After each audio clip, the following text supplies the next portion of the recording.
Good morning, good afternoon, or good evening. Nag-experiment ako ngayon. Masarap pala. Pag nilaga kayo ng baka, baboy, or buto-buto, or fish, lagyan nyo ng celery.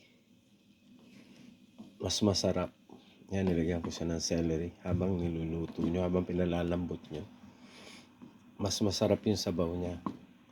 Saka ang celery ay healthy. So, try nyo.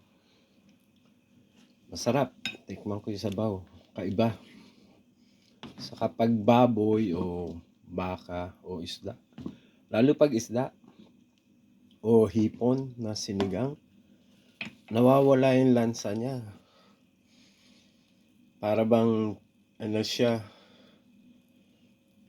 pinapawala ng pinapatay ng celery yung lansa.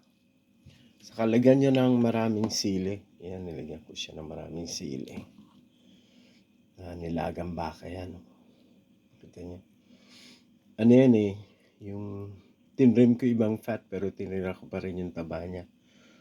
May taba pa rin. Kasi pag wala ng taba, wala ng lasa Kaya yan ang sinigang. Nilagyan natin ng celery. Madali lang. Sibuyas, bawang, gisa nyo, tomato. Tapos lagyan nyo ng pampaasim. Ito nyo, kamyas. Or pampaasim na nor. Tapos yan ang lalabas. Pakuluan nyo. At least mga 1 hour. Depende sa meat na mabibili nyo.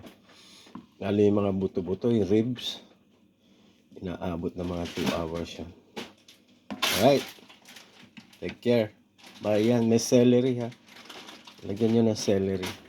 Okay, thank you. Bye.